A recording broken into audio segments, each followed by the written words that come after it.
Good morning, কেমন আছো তোমরা সকলে? আশা করছি অনেক ভালো আছো, সুস্থ আছো, আর সকলের সুস্থতা কামনা করে আর একটা নতুন ব্লগে অনেক ওয়েলকাম আর অনেক ভালোবাসা জানাচ্ছি। চলো, সকাল সকাল চা বানিয়ে নিয়েছি। আর আজকে বুবুন একটু বেরোবে আর ওর বাবা নিয়ে যাবে, তার জন্যে ভাতের চালও ধোয়া হয়ে গেছে। আর এদিকে আমার টিফিনের জন্য বানিয়েছি সাবু। গরমে সাবু খেতে খুব ভালো লাগে। তা চলো, সবাই বসে আছে, চাটা দিই।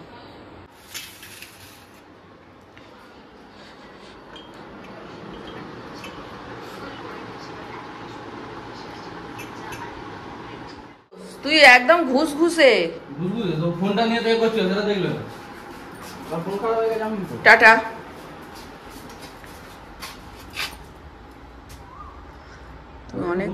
অনেকক্ষণ ধরে করেছি। সকাল থেকে ঘরে বসে থাকবো নাকি? রাস্তায় গিয়ে বসে থাকবো? কি আনারই কথা। উঠেছি তো কি হয়েছে, আমার কত কাজ আছে। হ্যাঁ, আমি সারাদিন বসে থাকি, তোর মুখের ভাতটা এমনি উঠে গেল।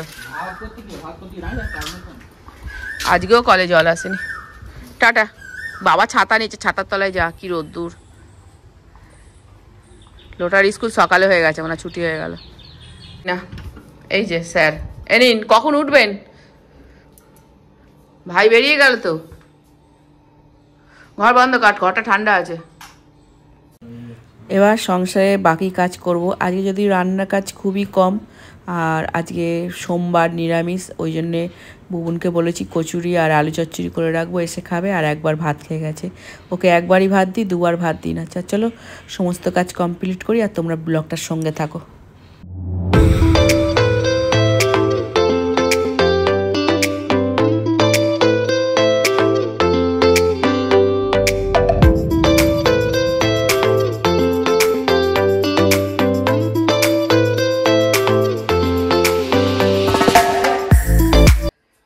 সমস্ত কাজ কমপ্লিট, আর বুবুন আর বাবা বেরিয়ে গেছে। বাড়িটা পুরো ফাঁকা ফাঁকা লাগছে। আজকে বাথরুম পরিষ্কার করলাম, ওই জন্য একটু দেরি হলো। আর আজকে আর অন্য কিছু রান্নাও হবে না। ওদিকে বুবুনকে একবার বলেছি কিছু একটা করব, তুই এলে যাও একটা কিছু করে দেবো। তার আগে বলেছিলাম কচুরি আর কড়াইশুঁটি না, এর কচুরি, কী বলে তারা, ছাতুর কচুরি। তা সে বলছে যাও কিছু করবে, মানে এত রোদ্দুর। তা স্নান করতে যাওয়ার আগে পুরো রেডি করে রেখেছি। ওর বাবাকে বলেছি বাড়ির কাছাকাছি এসে গেলে ফোন করবে। এই যে ছাতু মেখে রেখেছি, ময়দা মেখে রেখেছি, আটা ময়দা মিশিয়ে। আর ওরা তো আলু সিদ্ধ ঘি ভাত খেয়ে গেছে, আমরাও আলু সিদ্ধ ঘি ভাত খাবো আজকে, আমি আর বাবন, যেহেতু আজ সোমবার। আর কয়েকটা বাসন আছে গুছাবো। আর এই যে একটা সাদা আলুর তরকারি করছি আর কচুরি, এই করবো। আর এই কটা বাসন গুছাবো। তারপরে চুলটাকে শুকনো করতে হবে, চুল পুরো ভিজে। বাথরুম পরিষ্কার করলে পুরো শ্যাম্পু করে যাবে। আমি বাথরুম পরিষ্কার করার পর শ্যাম্পু না করলে আমার অস্থির লাগে। চলো বাসনগুলো গুছিয়ে নিয়ে, এদিকে আমার তরকারি হয়ে গেছে। আর শুধু জলের বোতলগুলো ভর্তি করলে এবেলার মতন কাজ কমপ্লিট। এবেলা কেন, ওবেলারও কাজ কমপ্লিট। তরকারি হয়ে যাচ্ছে, ময়দা মাখা হয়ে গেছে, তারপরে ছাতু মাখা হয়ে গেছে। শুধু গরম গরম ভাজো আর খাও, হাত কনকন করছে। চলো আবার পরে আসছি। জলের বোতল সব ভর্তি হয়ে গেছে, জল পুরো গরম, ট্যাঙ্কির জল পুরো গরম নামছে। আর এই যে বুবুন আসবে, ওর জন্য একটু নুন চিনির জল করে রাখলাম। হাফ গ্লাস জলে নুন চিনি দিয়েছি, ওর বাবা আরও খাবে। আর এর মধ্যে একটুখানি ঠান্ডা জল মিশিয়ে দেবো। ফ্রিজের জল খাওয়াতে পছন্দ করি না, ফ্রিজের জল খাইও না আমরা সচরাচর বরফের জল খাই, মানে গ্লাসে বরফ দিয়ে আর জল মিশিয়ে খাই। ওটা খাওয়া ভালো, কিন্তু ফ্রিজের জল খাওয়া একদম ভালো না। তো চলো ফ্রিজে বোতলগুলো ঢোকাবো আর কাজ কমপ্লিট। এবার একটু শান্তি মনে বসবো, কেননা আজকে এসে জল চাইবে। আর জল না দিলে, বরফ আছে কিন্তু ফ্রিজ খুলেই ঢকঢক করে জল খাবে। উফ, চলো এবার একটু ঘরে গিয়ে বসি, একটা ভিডিও এডিট করতে হবে, একটা বড় কাজ। চলো। এই যে বুবুন ফোন করলো যে আমার হয়ে গেছে, আসছি, তুমি খাবার রেডি করো। আর কচুরি দেখার পর আমার সন্দেহ হচ্ছে বাবন ভাত খেতে চাইবে কিনা। ও বলবে হয়তো মা আমি ভাত খাবো না, কচুরিই খাবো। যাই হোক, জোর জার করবো না, যদি কচুরি খায় তো কচুরিই খাবে। আর এ দেখো, ও এটা প্রেসার কুকার খুলতে হবে। প্রেসার কুকারে করেছি সাদা আলুর তরকারি। ভাবছিলাম একটু হিং ফোড়ন দেবো, হিং ফোড়ন আর দিলাম না। আর ওর বাবাকে বললাম একটু রসগোল্লা নিয়ে এসো। চলো ওরা আসুক, তারপরে খাওয়া দাওয়া করবো। দেখি বাবা কই রে? বাবা বাবা ওখানে কি বন্ধু পেয়ে গেছে?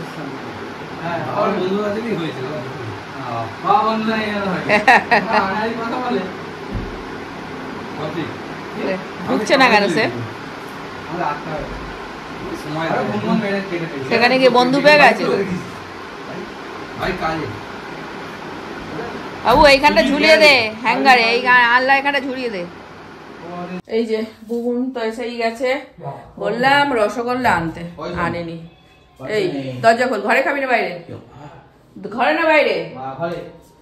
লক করিস কেন গেটটা? তাহলে আমি এখানে রাখছি। ভাই তুই খাবি? ভাত খাবি না? ভালো হয়েছে। আর ভাত গরম করা এই করা অনেক ঝামেলা। রসগোল্লাটা তুই আনলো না বল? বোঁদে আনতে বললো। চা হয়ে গেছে বাবা। প্রশ্ন, আমরা এখন 4 জন, এরপর আমরা কজন হবো? একেবারে 10 জনে চলে গেছে। বাবা তুই তো ছক্কা ফেলবি। হ্যাঁ বাবন বলছে খেলোয়াড় টিম বানাবি, মোহন বাগানের টিম। বলবি তো এরপরে আমরা কজন হবো? ধাপে ধাপে তো এগোবি। এখন আমরা 4 জন, এরপরে কজন হবো? বাবনের বিয়ে হবে, তোর বিয়ে হবে 6 জন, তারপরে বাবনের বেবি হবে, তোর বেবি হবে 8 জন, তারপরে আবার যদি বেবি হয় 10 জন। আমরা মোটামুটি 10 জন হবো। সত্যি চা খাবি আবার খাবে হাবুদা। ডাক নাম সবার থাকে একটা করে। তোর ডাক নাম কি? তোর ডাক নাম কি? এই বাবু উঠবি তো, চা খাবি তো? ক্যামেরা বন্ধ। দাদা বাবু গো, কি জানো গানটা? গাছটা আমাদের, আর টমেটো গাছটা সেদিনকে বলছিলাম না কত এখনো টমেটো হয়ে আছে, দেখতে পাচ্ছ? আর গাছে লঙ্কাও ভর্তি হয়েছে, কিন্তু লঙ্কাগুলো স্বাদ নেই। আর এইদিকে পালং শাক গাছ সব তুলে ফেলে দিয়েছে। এই যে কুমড়ো ফুলও হয়েছে। বুবুনকে চুরমুর আনতে পাঠালাম, প্রচন্ড চুরমুর খেতে ইচ্ছা করছে। প্লেট রেডি করি। আর আমরা মানে ফুচকা দোকানের কাছে দেখেছো আগের ব্লগে প্রচুর ভিড় হয়, ওই জন্য ফোন করে দিলে আর দাঁড়াতে হয় না। আর এই যে আমি হাঁটতে যাবো বলে পুরো রেডি হয়ে গেছে। বুবুন এসে গেছে মনে হয়, চলো দেখি। বুবুন এসে গেছে? এই দেখো সেদিনকেও বুড়ো গ্রাম চলে জিজ্ঞেস হচ্ছিল। এই যে এটা মানে তোমার চুরমুর, মানে আলুটা আলাদা করে দিয়েছে। ওইটা তোমার কোনটা? একটা ঝাল একটা ঝাল ছাড়া। আর এই যে ফুচকাটা এরকম ভাবে দিয়েছে। যদি আনতে আনতে সেটিয়ে যায়, এই আলু দেওয়া যাবে, এটা তো মাখানো আলু, এটা ফুচকা নয়। আর চলো আমরা এখন চুরমুর খাবো। এইটাই ঝাল আছে, এই তো লঙ্কা ভর্তি, বেশ কাদা কাদা বানিয়েছে। লঙ্কা না এক মাপের নয় কিন্তু, একটা কম একটা বেশি। তোমারটা একটু বেশি আছে। কোনটা? তোমারটা। এইটা একটু বেশি। আর লোক সামলানো যাচ্ছে না। চলো গাইস খেয়ে নি আমার হাতে যেতে হবে। ভিড় আছে প্রচুর, সন্ধ্যেবেলা বলে, এরপর কোচিংগুলো ছুটি যাবে। চলো খাওয়া দাওয়া মানে ফুচকা খাওয়া কমপ্লিট করি।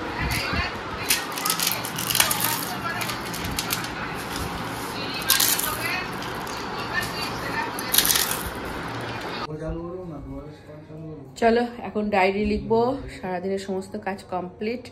আর ব্লগটা এখানে শেষ করছি। সকলে অনেক ভালো থাকবে, সুস্থ থাকবে, সাবধানে থাকবে। আবার দেখাবে নেক্সট ব্লগে।